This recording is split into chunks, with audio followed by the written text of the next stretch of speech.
अगर आप कोई स्मार्टफोन परचेस करने वाले हैं या फिर करने की सोच रहे हैं तो आपको किन किन बातों का पता होना चाहिए ताकि आपको बाद में पछताना नहीं पड़े। तो इस वीडियो को देखने के बाद आपको कंप्लीट क्लैरिटी तो मिल ही जाएगी, लेकिन सबसे लास्ट में मैं आपको कुछ अच्छे स्मार्टफोन भी सजेस्ट कर दूंगा जो कि बिल्कुल वैल्यू फॉर मनी है। तो चलिए वीडियो स्टार्ट करते हैं बिना किसी देरी के। जो भी आप स्मार्टफोन आप लेना चाहते हैं वह कम से कम 5G तो होना ही चाहिए। 4G तो बिल्कुल नहीं चलेगा, एटलीस्ट आज के टाइम पे। भारत के लगभग 7000 से भी ज़्यादा शहरों को जियो और एयरटेल ने 5G कनेक्टिविटी से कवर कर लिया है और इसी के साथ में ये जो डेटा है ये बढ़ने ही वाला है और भारत के ज़्यादातर शहरों और गाँव में 5G कनेक्टिविटी पहुँचने ही वाला है। तो आपको 4G बिल्कुल नहीं लेना है, 5G फ़ोन ही लेना है। यह हो गई सबसे इम्पोर्टेंट बात। और इसी के साथ में स्मार्टफोन के अंदर 3 5G बैंड तो होने ही चाहिए, जो कि सबसे ज़रूरी है N28, N77 और N78, क्योंकि जितने ज़्यादा 5G बैंड होंगे उतना ही ज़्यादा फ़ोन 5G को सपोर्ट करेगा और आपका 5G एक्सपीरियंस काफ़ी अच्छा हो जाएगा। दूसरा पॉइंट, डिस्प्ले एंड कैमरा।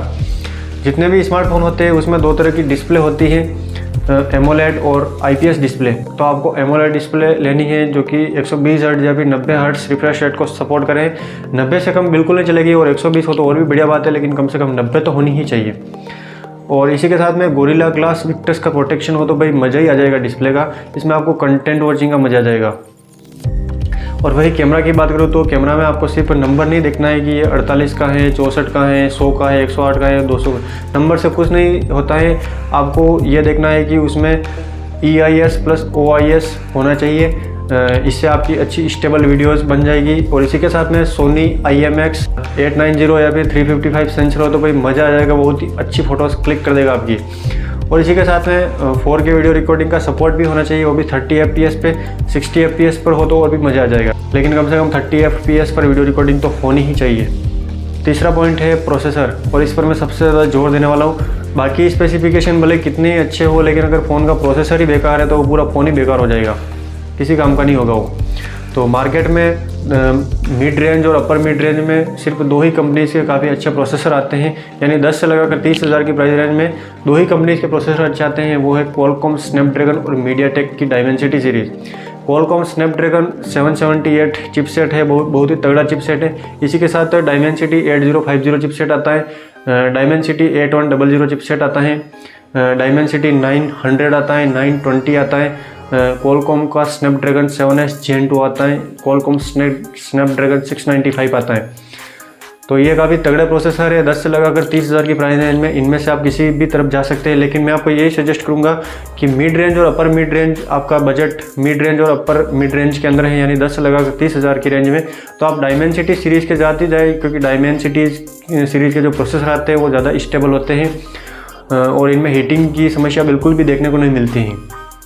और वहीं आपका बजट थोड़ा ज़्यादा है, फ्लैगशिप लेवल के स्मार्टफोन लेना चाहते हैं, यानी 30 से लगाकर 60,000 की रेंज में, तो आप क्वालकॉम स्नैपड्रैगन की तरफ जा सकते हैं। उनमें आपको ज़्यादा अच्छा स्पेसिफिकेशन और परफॉर्मेंस देखने को मिलेगी, लेकिन मिड रेंज और अपर मिड रेंज में आपके लिए डायमेंसिटी सीरीज़ के साथ जाना बेस्ट रहेगा।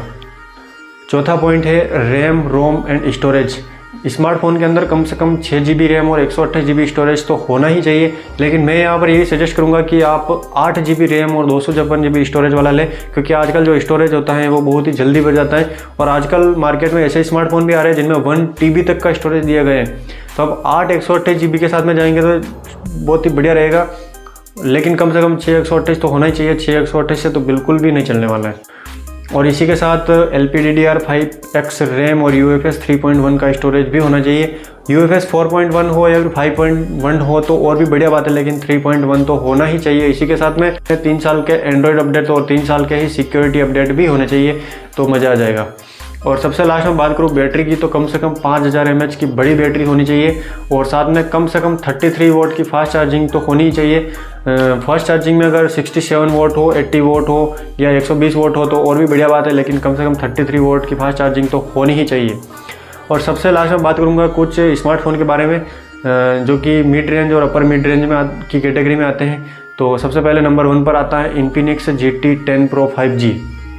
और यह स्मार्टफोन आपको मिलेगा लगभग 21-22 हज़ार के आसपास में, और ऑफ़र वगैरह के टाइम में यह अंडर 20K में मिल जाएगा आपको। इसके अंदर दिया गया है 8 GB रैम और 256 GB स्टोरेज। इसी के साथ मीडियाटेक डायमेंसिटी 8050 चिपसेट दिया गया है, जो कि बहुत ही तगड़ा चिपसेट है। लगभग 7,24,000 के करीब इसका N22 स्कोर निकल के आता है। और वही बात करूँ अगर मैं CPU स्कोर की, तो 1,89,000 के करीब इसका CPU स्कोर निकल के आता है, और 2,07,000 के करीब इसका GPU स्कोर निकल के आता है। और इसी के साथ इसमें 6.7 इंच की फुल HD+ एमोलेड डिस्प्ले इसमें दी गई है, जो कि 120 हर्ट्ज के रिफ्रेश रेट को सपोर्ट करती है।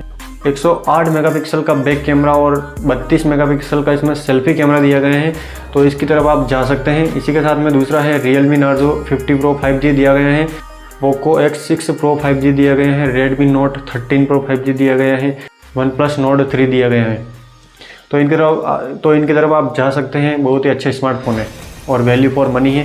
उम्मीद करता हूँ आपको वीडियो पसंद आया होगा। वीडियो पसंद आया तो वीडियो को लाइक करें, कमेंट करें और शेयर जरूर करें। मिलते हैं अगले वीडियो में, तब तक के लिए जय हिंद, जय श्री राम।